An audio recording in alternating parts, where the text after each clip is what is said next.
Welcome प्यारे बच्चों। Engineers gateway के यूट्यूब चैनल पर मैं ललित आठी आपका स्वागत करता हूं। आशा और उम्मीद करता हूं कि आपकी पढ़ाई बेहतर चल रही होगी। जैसा कि हम जानते हैं, यहाँ पर हम इंजीनियरिंग फिजिक्स सब्जेक्ट को पढ़ रहे हैं और इंजीनियरिंग फिजिक्स सब्जेक्ट के लिए हम एक श्रृंखला लेकर आए हैं, माधव श्रृंखला। इस श्रृंखला का मुख्य उद्देश्य है कि आप लोगों को सेक्शन ए में स्ट्रॉन्ग बनाना। जब आप क्वेश्चन पेपर या एग्जाम हॉल में बैठेंगे, क्वेश्चन पेपर सॉल्व करेंगे, तो सेक्शन ए आपको ऐसा न लगे कि कहाँ से 2 मार्क्स के क्वेश्चन पूछ लिए हैं। जैसा आप जानते हैं कि सेक्शन ए में 2 मार्क्स के 7 क्वेश्चंस पूछे जाते हैं और ये 14 मार्क्स आपके पेपर के कवर अप करता है। ठीक है, तो इस श्रृंखला के हमने 8 पार्ट कर लिए हैं। आज हम भाग नंबर 9 करेंगे और आप जैसा जानते हैं कि हर पार्ट में हम 11 क्वेश्चंस कवर अप कराते हैं। तो 11 इंटू 8 अगर हम करें तो 88 क्वेश्चंस हम कवर अप कर चुके हैं। इसका दूसरा उद्देश्य ये भी है, आपकी फिजिक्स यूनिट वाइज रिकॉल भी होती चली जाएगी, क्योंकि complete physics unit wise topic wise हमारे यूट्यूब चैनल पर फ्री ऑफ कॉस्ट अवेलेबल है। आप हमारे यूट्यूब चैनल पर जाएंगे, उसकी प्लेलिस्ट पर जाएंगे तो वहाँ पर आपको सब्जेक्ट वाइज चारों सब्जेक्ट की प्लेलिस्ट देखने को मिल जाएंगी। तो आप टॉपिक वाइज यूनिट वाइज जो भी टॉपिक पढ़ना चाहते हैं वो आप वहाँ से पढ़ सकते हैं। ये श्रृंखला एग्जाम को पॉइंट ऑफ व्यू करके ये श्रृंखला स्टार्ट की गई थी।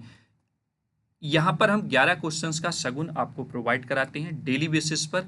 हर पार्ट में आपको 11 क्वेश्चन देखने को मिल जाते हैं। तो जैसा मैंने बताया आपको कि हम इस श्रृंखला को 11 पार्ट्स में ख़त्म करेंगे, तो लगभग आपके पास हम 121 क्वेश्चन डिलीवर कर देंगे। और ये 121 क्वेश्चन ऐसे हैं जो लास्ट 8 से 10 पेपर में पूछे गए हैं। ठीक है, और आप पेपर्स के बिहाफ पर इन क्वेश्चंस को जब एनालाइज करते हैं तो आपको खुद अंदाजा हो जाएगा कि किस तरीके से क्वेश्चन रिपीट भी होते हैं बार बार। आप देख रहे होंगे इस श्रृंखला में, अगर आप कंटिन्यूअसली ये श्रृंखला देख रहे हैं तो पार्ट वाइज आपको 1-2 क्वेश्चन हर बार रिपीट देखने को मिल ही जाता है। बस लैंग्वेज चेंज हो जाती है और क्वेश्चंस की पूछता वही चीज़ है जो इम्पोर्टेंट पॉइंट ऑफ व्यू से एग्जाम के है। ठीक है, तो आइए स्टार्ट करते हैं आज की अपनी भाग नंबर 9 को। और उसका पहला क्वेश्चन आपके सामने ये है, what do you understand by the stimulated emission of radiation in the laser. Stimulated emission of radiation in laser क्या होता है? जनरली लेजर का वर्किंग प्रिंसिपल जो है वो स्टिमुलेटेड एमिशन ही है। इससे पहले स्पॉन्टेनियस एमिशन होता है। स्पॉन्टेनियस एमिशन जो है वो एलईडी की जो लाइट एमिट होती है उसका वर्किंग प्रिंसिपल है। और अगर हम लेज़र की बात करें तो लेज़र से जो लाइट निकलती है वो स्टिमुलेटेड एमिशन के थ्रू निकलती है, क्योंकि यहाँ पर आपकी जो लाइट एमिट होती है वो एक डायरेक्शन में फ्लो करती है। यानी कि जितने भी फोटोन यहाँ से एमिट होंगे वो एक ही डायरेक्शन, एक ही पाथ को फॉलो करते हुए आगे बढ़ेंगे, जिससे कि इंटेंसिटी ऑफ लाइट जो है वो बहुत ही ज़्यादा होती है, बहुत ही हाई होती है।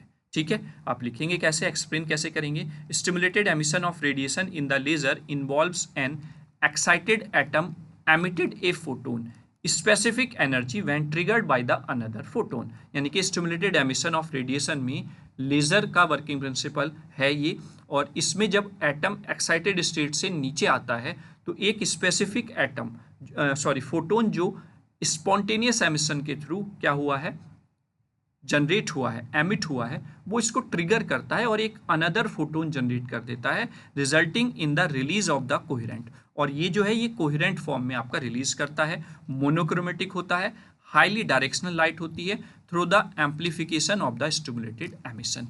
तो ये आपका स्टिमुलेटेड एमिशन ऑफ रेडिएशन है लेजर में। अब अगर आप इसको डायग्राम की हेल्प से समझेंगे तो और अच्छे से आपको क्लियर होगा। तो जैसा कि आप यहाँ पर डायग्राम देख रहे हैं, डायग्राम में देखने में आपको 3 डायग्राम यहाँ पर देखने को मिल रहे होंगे। फर्स्ट स्टेप क्या होता है, जब भी हम लेजर एक्शन को अचीव करते हैं तो पहला स्टेप होता है एब्जॉर्प्शन का। मतलब आपके इलेक्ट्रॉन्स एक्साइटेड स्टेट में नहीं होते हैं, वो लोअर एनर्जी स्टेट पर होते हैं। आपको उनको कुछ एनर्जी प्रोवाइड करानी होती है और वो एनर्जी आपके इलेक्ट्रॉन्स एटम आपके एब्जॉर्ब करते हैं और उनका एनर्जी लेवल बढ़ता है तो वो एक्साइटेड एनर्जी स्टेट पर पहुंच जाते हैं। ठीक है, फिर जब आपका इलेक्ट्रॉन एक्साइटेड स्टेट पर पहुंच गया है, यानी कि हायर एनर्जी लेवल पर पहुंच गया है, जैसा कि यहाँ पर m जो है हायर एनर्जी लेवल है, n जो है वो लोअर एनर्जी लेवल है, तो कुछ समय बाद, ऐसा तो है नहीं कि आपने सुबह नाश्ता किया और आप फिर नाश्ता या लंच या फिर डिनर करेंगे ही नहीं। है ना। आपको भी एनर्जी की नीड होगी, जैसे जैसे आपका डे निकलता जाएगा आप वर्क करते चले जाएंगे, है ना, तो आपकी एनर्जी का लॉस होगा। तो वैसे ही इस इलेक्ट्रॉन की एनर्जी भी लॉस होती है। तो ये इलेक्ट्रॉन जब एनर्जी को लॉस करता है तो फिर वो हायर एनर्जी स्टेट से लोअर एनर्जी स्टेट पर आएगा। तो उस सिचुएशन में जो एनर्जी उसने एब्जॉर्ब की थी वो लाइट की फॉर्म में एमिट कर देगा। ठीक है, ये होता है स्पॉन्टेनियस एमिशन, क्योंकि यहाँ पर जो डायरेक्शन है एमिटेड फोटोन की वो सिमिलर नहीं होती है। अगर दूसरा फोटोन जनरेट होगा तो हो सकता है वो इधर की तरफ भाग जाए, तीसरा फोटोन जनरेट हो सकता है वो इधर की तरफ भागे। तो ये स्पॉन्टेनियस एमिशन है। अब इस स्पॉन्टेनियस एमिशन में जो एटम्स या जो फोटोन्स आपके जनरेट हो रहे हैं, यही जब नेक्स्ट इलेक्ट्रॉन ऊपर से नीचे आएगा तो वो भी एक फोटोन जनरेट करेगा, लेकिन उससे पहले यही फोटोन उससे स्ट्राइक करके ट्रिगर कर देता है उसको। तो अब यहां पर दो फोटोन्स सेम डायरेक्शन में सेम लाइट के आपके एक ही डायरेक्शन में आगे बढ़ते हैं, जिसको हम स्टिमुलेटेड एमिशन बोलते हैं। तो अगर एक लाइट इधर जा रही है लेफ्ट साइड, एक इधर जा रही है नीचे, एक सीधी जा रही है, इसकी इंटेंसिटी ज़्यादा होगी, या जो लाइट के सभी फोटोन्स एक ही डायरेक्शन में बढ़ रहे हैं उसकी इंटेंसिटी ज़्यादा होगी। तो इसलिए स्टिमुलेटेड एमिशन में जो लाइट एमिट होती है वो लेज़र लाइट होती है, और लेज़र लाइट हाई इंटेंसिटी की होती है कंपेयर टू द जनरल हमारे जो एलईडी बल्ब्स होती हैं। ठीक है, आई होप आपको बहुत अच्छे से समझ में आ गया होगा क्या होता है आपका working principle of laser stimulated emission. ठीक है, चलिए नेक्स्ट क्वेश्चन की अगर हम बात करें, क्वेश्चन नंबर 90, तो what do you mean by the quantum well. Quantum well से आप क्या समझते हैं, और अगर आपने लास्ट पार्ट नंबर 8 भी देखा होगा तो उसमें भी ये क्वेश्चन पूछा जा चुका है क्वांटम बॉल के बारे में। तो क्वांटम बॉल क्या है कि जनरली आप जब अपने मटेरियल को डिज़ाइन करते हैं या फिर उसको नैनो स्केल पर लेकर जाते हैं, तो एक डायरेक्शन में उसको नैनो स्केल पर लेकर जाना ही क्वांटम बॉल कहलाता है। ठीक है, चलिए हम क्या लिखेंगे इसके बारे में। ए quantum ball is a potential well structure that confines particles typically electron और होल्स इन वन डायमेंशन, मतलब जो कन्फाइन करता है इलेक्ट्रॉन एंड होल्स को एक डायरेक्शन में to a very small space और the order of the few nanometers, मतलब नैनो स्केल पर जाकर वो कन्फाइन करता है वन डायमेंशनल में, वो क्वांटम वेल कहलाता है। Allowing the quantum effect to be observed and utilize a nano electronic and opto electronic devices. इनका एप्लीकेशन हो जाता है जिसमें हम नैनो इलेक्ट्रॉनिक्स या ऑप्टो इलेक्ट्रॉनिक्स डिवाइसेस में इसका यूज़ करते हैं। ठीक है, चलिए नेक्स्ट बात करते हैं क्वेश्चन नंबर 91। तो क्वेश्चन नंबर 91 क्या कह रहा है, right Maxwell equation in the differential form. यहाँ पर केवल मैक्सवेल की इक्वेशंस डिफरेंशियल फॉर्म में लिखनी है, ड्राइव करके नहीं दिखानी है। जो 4 इक्वेशंस होती हैं उनको केवल लिख के दिखाना है। तो पहली इक्वेशन, दूसरी इक्वेशन, तीसरी और चौथी, ये आपकी 4 इक्वेशन यहाँ पर हैं, केवल आपको ये लिख कर दिखानी है। 2 मार्क्स के पॉइंट ऑफ व्यू से इनफ है। जैसे first one is the curl of E equals to minus del B upon del t, यानी कि चेंज इन मैग्नेटिक फील्ड यहाँ पर बता रहा है। वहीं पर curl of the magnetic flux V equals to mu naught J plus mu naught epsilon naught delta E upon delta T, change in electric field. यहाँ पर dot product of the B is equal to 0 and the dot product of D equals to rho. ये सारी चीज़ें यहाँ पर हैं। तो ये आपकी डिफरेंशियल फॉर्म हो गई मैक्सवेल की इक्वेशंस की। अब यहाँ पर नोटेशंस जो हैं यहाँ पर वो भी मैं बता देता हूँ। E जो है वो इलेक्ट्रिक फील्ड है, B जो है वो मैग्नेटिक फील्ड है, J जो है करंट डेंसिटी है, रो जो है चार्ज डेंसिटी है, और म्यू नॉट जो है परमिएबिलिटी है फ्री स्पेस में, और एप्सिलॉन नॉट जो है परमिटिविटी है ऑफ फ्री स्पेस। तो ये आपका इनफ है 2 मार्क्स के पॉइंट ऑफ व्यू से। आप इस तरीके से चारों इक्वेशन लिख देंगे और क्या क्या चीज़ें यहाँ पर हैं उनको भी यहाँ पर मेंशन कर देंगे। ठीक है, चलिए क्वेश्चन नंबर 91 आई होप आपको क्लियर हुआ होगा। इससे ज़्यादा आपको नहीं लिखना है, प्रूफ करके मतलब नहीं दिखाना है। अगर हम बात करते हैं क्वेश्चन नंबर 92 की, तो state equation of the continuity. Equation of continuity की अगर हम बात करें तो जनरली इक्वेशन ऑफ कंटिन्यूटी क्या है कि rate of change of charge density, जो रेट ऑफ चेंज है चार्ज डेंसिटी का विद इन ए वॉल्यूम, वो यहाँ पर negative divergence of current density होता है। यही स्टेटमेंट है इक्वेशन ऑफ कंटिन्यूटी का। तो चलिए लिखेंगे कैसे, हम देखते हैं। The equation of continuity state that the rate of change of charge density, rate of change of charge density, जो कि अभी हमने रो बताया था, विद इन ए वॉल्यूम, किसी एक पर्टिकुलर वॉल्यूम में, is equal to the negative divergence of the current density, negative divergence of current density flowing through the volume surface. मतलब कोई ये वॉल्यूम है पर्टिकुलर, इसमें जो चार्ज डेंसिटी है उसका rate of change of charge density with the respect to the volume वो equal to होता है निगेटिव करंट डेंसिटी के डाइवर्जेंस के, यानी कि डाइवर्जेंस डॉट प्रोडक्ट। तो आप यहां पर देख रहे होंगे expression, rate of change of charge density equals to, negative बोला है तो आप इसको ऐसे भी लिख सकते हैं जिस तरीके से स्टेटमेंट दिया हुआ है, equals to minus del dot J, यानी कि divergence of the current density, जहां पर रो जो है वो चार्ज डेंसिटी है और जे जो है वो करंट डेंसिटी है। तो आई होप क्वेश्चन नंबर 92 भी आपको क्लियर हो गया होगा कि कंटिन्यूटी इक्वेशन का स्टेटमेंट क्या है। अगर हम आगे बात करते हैं नेक्स्ट क्वेश्चन, क्वेश्चन नंबर 93 की, तो क्वेश्चन नंबर 93 क्या कह रहा है, what is the de Broglie hypothesis. D Broglie hypothesis क्या है ये यहाँ पर पूछा गया है। तो डी ब्रोगली हाइपोथेसिस क्या कहता है, डी ब्रोगली हाइपोथेसिस, अगर आपने डी ब्रोगली कॉन्सेप्ट पढ़ा होगा तो एक्चुअल में जो पार्टिकल्स होते हैं वो भी वेव नेचर को शो करते हैं, और यही डी ब्रोगली हाइपोथेसिस बताता है। जनरली डी ब्रोगली हाइपोथेसिस को प्रैक्टिकली जो एक्सपेरिमेंटली प्रूफ किया था वो डेविसन जर्मन एक्सपेरिमेंट के माध्यम से प्रूफ किया था। लास्ट लेक्चर में हम डेविसन जर्मन एक्सपेरिमेंट के ऑब्जेक्ट को भी डिस्कस कर चुके हैं। तो डी ब्रोगली हाइपोथेसिस की अगर मैं बात करता हूं तो the de Broglie hypothesis state that every moving particle और object has an associate wave, मतलब हर एक मूविंग पार्टिकल या ऑब्जेक्ट के साथ एक वेव एसोसिएट करके चलता है with a wavelength inversely proportional to its momentum. जो वेवलेंथ होती है वो होती है lambda equals to h upon p, और p होता है मोमेंटम, तो h अपॉन एम वी हम लिख सकते हैं। तो दैट मीन्स लैम्डा जो है वो इन्वर्सली प्रोपोर्शनल है मास के और इन्वर्सली प्रोपोर्शनल है वेलोसिटी के, ठीक है।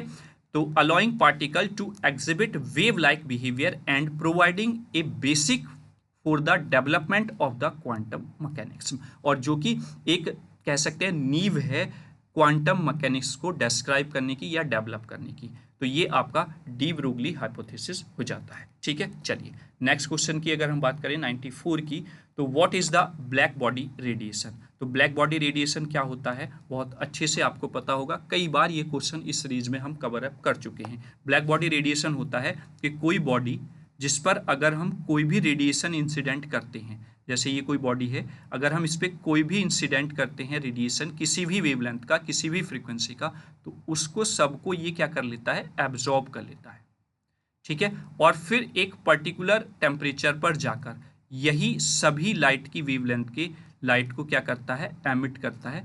That's called the black body radiation, ठीक है। तो ब्लैक बॉडी रेडिएशन क्या है, black body radiation is the electromagnetic radiation emitted by a perfect absorber and emitter known as the black body। मतलब black body radiation electromagnetic radiation है जो emit करता है एक परफेक्ट एब्जॉर्बर, जो भी लाइट उसने एब्जॉर्ब की है उस सबको एमिट करेगा वो ब्लैक बॉडी कहलाता है। In thermodynamics equilibrium with a characteristic spectrum that depends solely on the temperature of the body and obey Planck's law of radiation, जो कि टेम्परेचर ऑफ बॉडी पर डिपेंड करता है और प्लैंक्स लॉ को ओबे करता है। जैसे आपने फॉर एग्जांपल अगर मैं बात करूं आयरन रॉड की, आयरन रॉड देखी है आपने, आयरन रॉड को जब हम गर्म करते हैं तो गर्म करने पर क्या देखा होगा आपने कि आप जब उसको गर्म करना स्टार्ट करते हैं तो स्टार्टिंग में उसका कलर ऐसा ही दिखाई देगा। तो यानी कि वो जितनी भी हीट आप उसको प्रोवाइड कर रहे हैं सब उसको वो एब्जॉर्ब कर रहा है,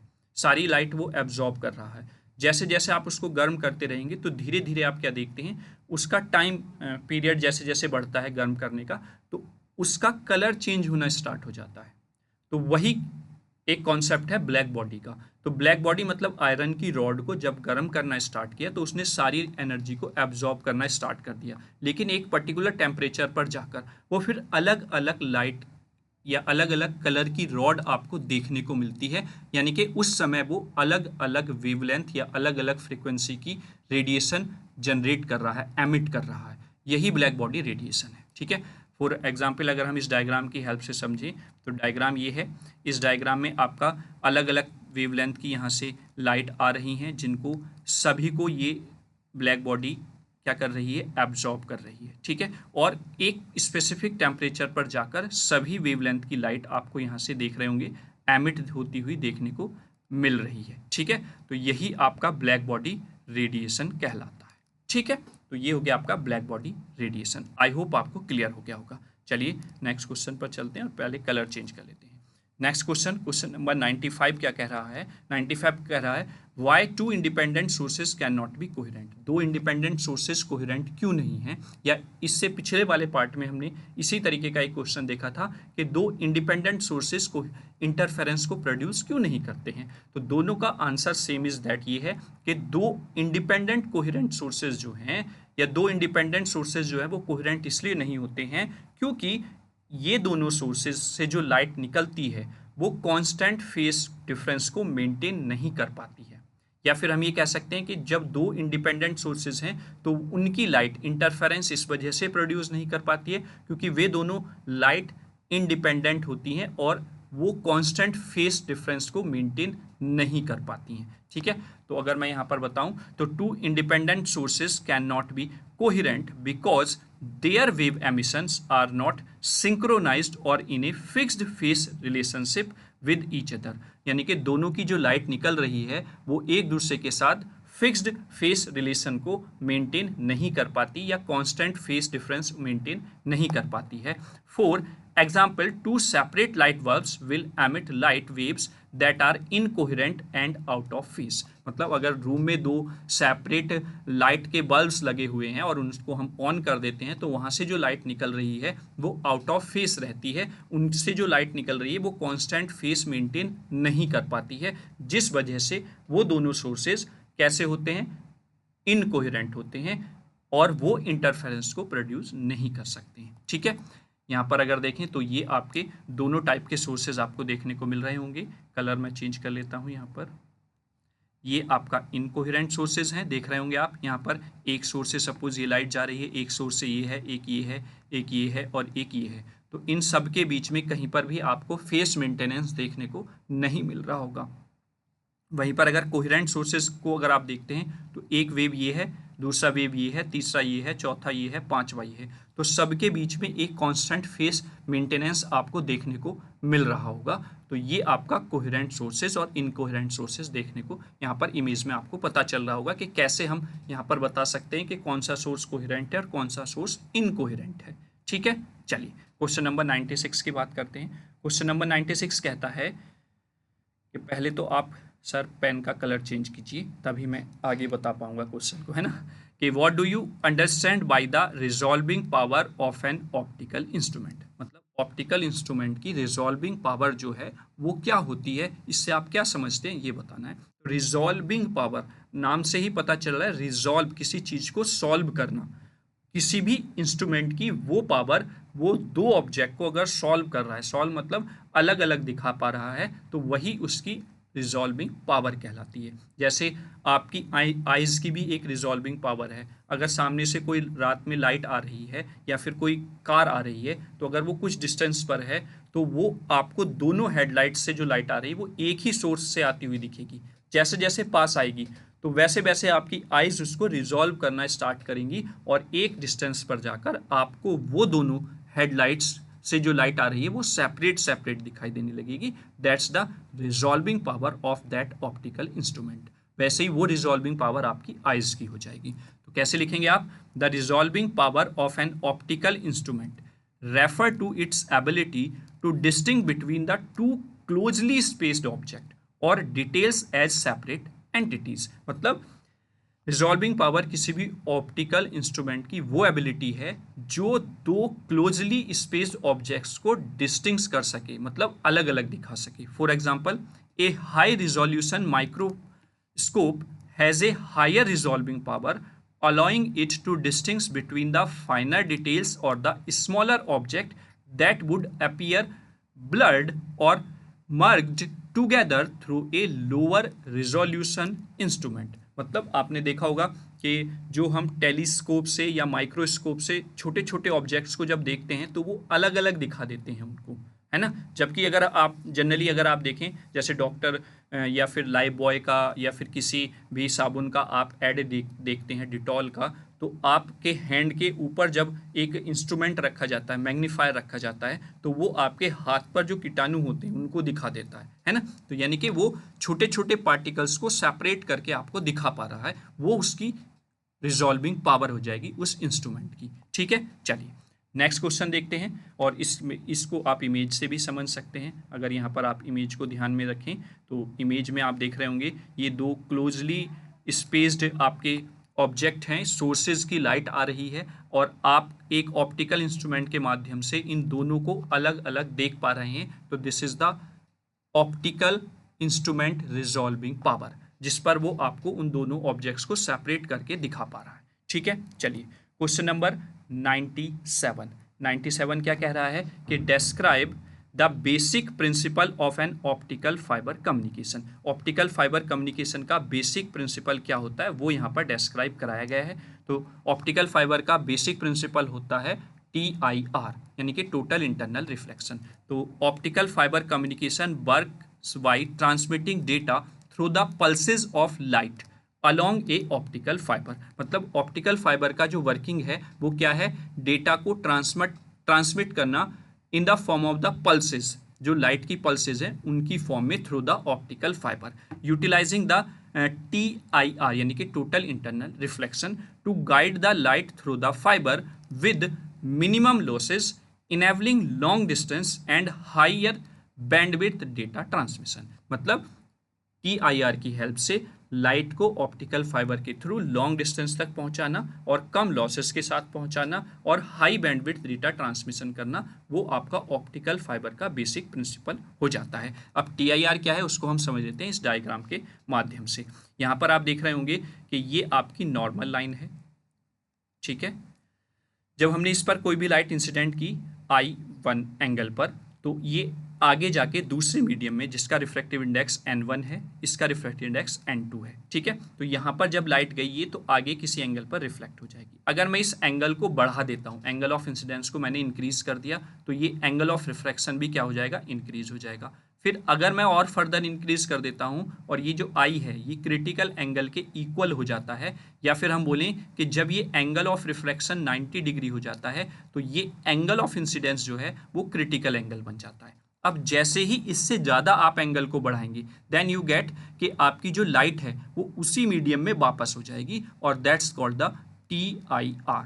यही आपका टोटल इंटरनल रिफ्लेक्शन कहलाता है। मतलब जिस मीडियम में लाइट गई है उसी मीडियम में पूरी की पूरी वापस हो जाए, वो TIR कॉन्सेप्ट कहलाता है। इसके लिए आपका जो एंगल है इंसिडेंस एंगल वो मस्ट बी ग्रेटर देन होना चाहिए क्रिटिकल एंगल से, और जिस मीडियम में आपकी लाइट ट्रेवल कर रही है उसका रिफ्रैक्टिव इंडेक्स ग्रेटर होना चाहिए जिस मीडियम के सरफेस से टकरा कर आ रही है लाइट, है ना। आप generally N1 greater than N2 पढ़ते हैं क्योंकि लाइट आपकी इधर से आती है उस सिचुएशन में। हमने यहाँ पर नीचे से एंटर कराई है, तो इस बात से कंफ्यूज आप ना हो। ठीक है, तो ये आपका TIR कॉन्सेप्ट होता है। आई होप आपको क्लियर हो गया होगा। क्वेश्चन नंबर 98 आज का सेकंड लास्ट क्वेश्चन, डिफाइन कीजिए पॉपुलेशन इन्वर्जन क्या होती है। अगर आपने लास्ट वीडियो पार्ट इसका देखा होगा माधव श्रृंखला का, तो आपको पता होगा कि पॉपुलेशन इन्वर्जन क्या है, वहाँ पर भी हमने डिस्कस किया हुआ है। तो चलिए जस्ट इसको डिस्कस कर लेते हैं। Population inversion is a state where more atoms or molecules in a system are in the excited energy state than the ground state। मतलब दो स्टेटेड होती हैं, एक द एक्साइटेड स्टेट होती है, एक ग्राउंड स्टेट होती है। ये हो गई आपकी ग्राउंड स्टेट और ये हो गई एक्साइटेड स्टेट। ठीक है, तो जब एक्साइटेड स्टेट में नंबर ऑफ इलेक्ट्रॉन्स जो हैं वो ग्रेटर हो जाते हैं, यानी कि N2 ग्रेटर देन N1, तो आपका पॉपुलेशन इन्वर्जन हो जाता है। और ये पॉपुलेशन इन्वर्जन जो है वो लेजर एक्शन को इनेबल करने के लिए इंपॉर्टेंट होता है ना। Allowing the stimulated emission to dominate over the absorption enabling laser action, है ना, जो कि स्टिमुलेटेड एमिशन के लिए महत्वपूर्ण है और इस वजह से आपका लेजर एक्शन परफॉर्म होता है। That's called the population inversion. ठीक है, अब इसको अगर हम समझे डायग्राम के माध्यम से, तो डायग्राम आप यहाँ पर देख ही रहे होंगे। ये डायग्राम भी हम पिछले लेक्चर में डिस्कस कर चुके हैं। Number of atoms ground state पर ज़्यादा हैं, एक्साइटेड पर कम है, तो ये जनरल स्टेट हो गई, यानी कि N1 ग्रेटर देन N2। ठीक है, ये N1 है यहाँ पर नंबर ऑफ इलेक्ट्रॉन्स, ये यहाँ पर N2 है। और जैसे ही number of N2 greater than हुए नंबर ऑफ N1 से, that's called the population inversion. ठीक है, तो ये आपका पॉपुलेशन इन्वर्जन कहलाता है। क्लियर हुआ? आई होप पॉपुलेशन इन्वर्जन भी आपको समझ में आया होगा। आज का लास्ट क्वेश्चन देख लेते हैं। लास्ट क्वेश्चन क्या कह रहा है? Question number 99। उससे पहले कलर चेंज करना पड़ेगा। Explain the basic postulates of the planks law of radiation. Planks law of radiation के बेसिक पोस्टुलेट्स क्या हैं, वो चीज़ यहाँ पर पूछी गई है। तो बेसिक पोस्टुलेट के बारे में अगर हम बात करें तो जो इलेक्ट्रोमैग्नेटिक रेडिएशन होता है या एमिट होता है वो डिस्क्रीट या फिर क्वांटम फॉर्म में होता है। दैट मीन्स पैकेट्स की फॉर्म में आपका रेडिएशन किया जाता है इलेक्ट्रोमैग्नेटिक वेव की द्वारा। जो मतलब इलेक्ट्रोमैग्नेटिक वेव से जो रेडिएशन होता है वो क्वांटम्स या पैकेट्स की फॉर्म में रहता है, और हर एक क्वांटम, हर एक जो पैकेट होता है वो एक स्पेसिफिक अमाउंट ऑफ एनर्जी को लेकर चलता है। तो यही बेसिक पोस्टुलेट है प्लैंक्स लॉ ऑफ रेडिएशन का। ठीक है, क्या है? The planks law of radiation postulate that the electromagnetic radiation is emitted in discrete quanta और पैकेट्स कॉल्ड द फोटॉन्स। मतलब जो इलेक्ट्रोमैग्नेटिक रेडिएशन है जो एमिट होता है वो आपका डिस्क्रीट क्वांटा या फिर पैकेट्स की फॉर्म में होता है, जिनको हम फोटोन बोलते हैं। और the energy of each photon is proportional to its frequency. और हर एक फोटोन की जो एनर्जी है वो प्रोपोर्शनल होती है फ्रीक्वेंसी की। That means E equals to h nu. ये एनर्जी होती है एक फोटोन की। एच जो है यहाँ पर एक प्लैंक्स कांस्टेंट को डिनोट करता है, न्यू जो है यहाँ पर फ्रीक्वेंसी है। ठीक है, तो आई होप प्लैंक्स लॉ का पोस्टुलेट भी आपको क्लियर हो गया होगा। ठीक है, तो ये आज की श्रृंखला का, आज की इस पार्ट का, माधव श्रृंखला का लास्ट क्वेश्चन था। तो ये आपको पार्ट आज का कैसा लगा उसके लिए आप कमेंट बॉक्स में कमेंट जरूर करें, और वीडियो को देखने के लिए आप सभी का बहुत बहुत धन्यवाद। आपको लेक्चर कैसे लग रहे हैं, ये श्रृंखला आपकी कितनी हेल्पफुल हो रही है, जो टारगेट हम लेकर चले थे क्या वो टारगेट हम अचीव कर पा रहे हैं, उसमें आपको मदद मिल रही है, हेल्प मिल रही है, वो भी आप कमेंट बॉक्स में ज़रूर कमेंट करके बताएं। देखिए, अगर आप इस पूरी श्रृंखला को देख लेते हैं, पार्ट को देख लेते हैं, तो मैं गारंटी के साथ कहता हूँ सेक्शन ए में आप कोई भी क्वेश्चन नहीं छोड़ कर आएंगे। ये हमारे 9 पार्ट हो गए हैं, 2 पार्ट और आएंगे, यानी कि लगभग 11 पार्ट्स हम यहाँ पर कवर कर लेंगे, और इन 11 पार्ट्स में हम 121 क्वेश्चंस को कवर अप कर लेंगे। ठीक है, तो ये 121 क्वेश्चन ऐसे हैं 2 मार्क्स के पॉइंट ऑफ व्यू से कि सेक्शन ए में कोई भी क्वेश्चन आपका नहीं छूटेगा। इसकी मेरी गारंटी है। जब आप एग्जाम हॉल में बैठेंगे तब आपको बहुत अच्छे से क्लियर हो जाएगा, आइडेंटिफाई आप कर पाएंगे कि सर ने जो बताया था वो सही था, कहीं पे भी कोई प्रॉब्लम आपको नहीं होने वाली है। और जब सेक्शन ए के क्वेश्चंस आप स्टार्टिंग में ही पढ़ेंगे तो आपका कॉन्फिडेंस अपने आप बिल्डअप हो जाएगा। ठीक है, तो चलिए, thank you for watching this video. कोई भी कमेंट, कोई भी सजेशन अगर आपका है तो बेहिचक आप कमेंट बॉक्स में ज़रूर लिखिए, क्योंकि यही एक माध्यम है आपको हमसे कनेक्ट करके रखने का। ठीक है, तो मिलते हैं अब इस श्रृंखला के अगले पार्ट नंबर 10 में। तब तक के लिए नमस्कार, जय हिंद, जय भारत।